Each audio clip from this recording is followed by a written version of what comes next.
Friends, import export forum में आपका स्वागत है। मैं हूं प्राजक्ता महाजनी और आज हम देखेंगे इंपोर्ट एक्सपोर्ट बैंकिंग में एक्सपोर्टर बैंक से कैसे पैसे प्राप्त कर सकता है। दोस्तों, एक्सपोर्ट में जो भी पेमेंट आता है वो हमेशा फॉरेन करेंसी में होता है और बैंक जो है वो फॉरेन करेंसी को इंडियन रुपीज में कन्वर्ट करने के लिए चार्जेस लगाती है। तो जब भी पैसा विदेश से आता है तो इनवर्ड रेमिटेंस पे बैंक चार्ज लगाती है और जब पैसा विदेश में जाता है तो आउटवर्ड रेमिटेंस पे भी बैंक चार्जेस लगाती है। तो ये चार्जेस जो होते हैं कन्वर्जन के, ये अलग अलग बैंकों में अलग अलग होते हैं। मतलब कहीं पे 50 पैसा पर डॉलर, कहीं 1 रुपीज पर डॉलर, कहीं पे 2 रुपीज पर डॉलर, ऐसे ये चार्जेस जो है वो चेंज होते हैं। तो एज ए एक्सपोर्टर आपको ये देखना चाहिए कि बैंक आपको कितना कन्वर्जन रेट दे रही है और ये आपको करंट अकाउंट लेने से पहले भी आप ये बैंक से पूछ सकते हैं,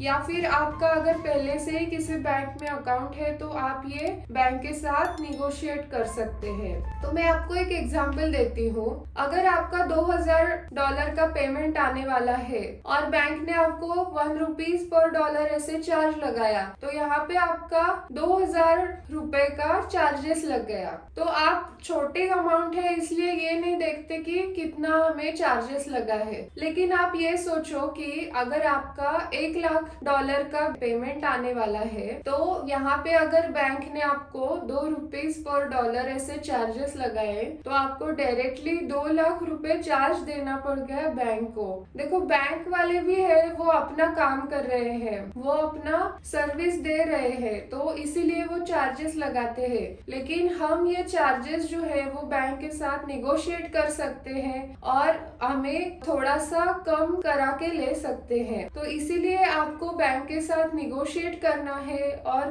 कन्वर्जन का रेट जो है वो कम करना है। क्योंकि देखो, अगर आप साल में 2-3 बार भी एक्सपोर्ट कर लेते हो तो आपको लाखों रुपए जो है वो बैंक को देने पड़ रहे हैं सिर्फ पैसा कन्वर्ट करने के लिए। तो यहाँ पे आपको परसेंटेज में सोचना चाहिए। हमेशा कैलकुलेटर अपने पास रखो, हमेशा कैलकुलेट करो कि कितना हमें खर्चा आने वाला है पर डॉलर। तो अगर आप 2 बैंकों में अकाउंट रखते हो तो भी आपको यहाँ पे फायदा हो सकता है। मतलब जब भी आपका पेमेंट आने वाला है तो आप बैंक में कॉल कर सकते हो और पूछ सकते हो कि मेरा इतना इतना डॉलर का अमाउंट आने वाला है, आप कितना कन्वर्जन रेट दोगे। तो बैंक हमें बोलती है हम 50 पैसा पर डॉलर करके देंगे, तो आप वहाँ पे बता सकते हो कि हमें दूसरा बैंक तो है वो 20 पैसा पर डॉलर में करके दे रही है, तो ये आपकी सामने वाली बैंक आपको बोल सकती है हम 15 में करके देंगे। तो ऐसे जो है वो आपको बैंक के साथ निगोशिएट करना है और अपना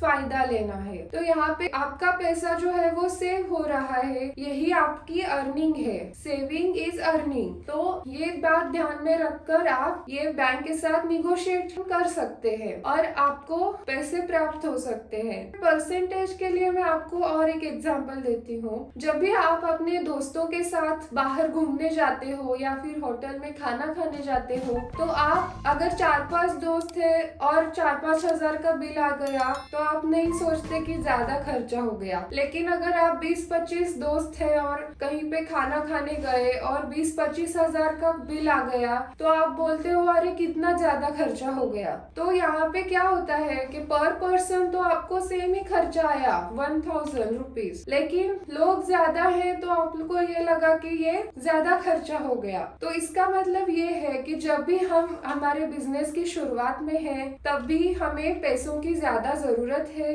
तब हमें पैसे जो है वो सेव करने चाहिए। तो इसीलिए अमाउंट छोटा या बड़ा नहीं है, हमें हमेशा अपने पैसे जो है वो सेव करने चाहिए। तो ऐसे ही इनसाइड नॉलेज के लिए आप हमारे फोरम के ऑनलाइन या ऑफलाइन कोर्सेज जो है वो ज्वाइन कर सकते हैं। आई होप आपको समझ में आ गया है कि कैसे एक्सपोर्टर बैंक से पैसे प्राप्त कर सकता है। तो ऐसे ही नॉलेज के लिए आप हमारे फोरम के ऑनलाइन या ऑफलाइन कोर्सेज है वो ज्वाइन कर सकते हैं। हम प्रैक्टिकली भी आपको सिखाएंगे। इस वीडियो को लाइक, शेयर और सब्सक्राइब करें। बेल आइकन का बटन जरूर दबाएं ताकि आने वाले वीडियोस के अपडेट्स आपको फ्री में मिलते रहे। Thank you so much for watching this video. Thank you.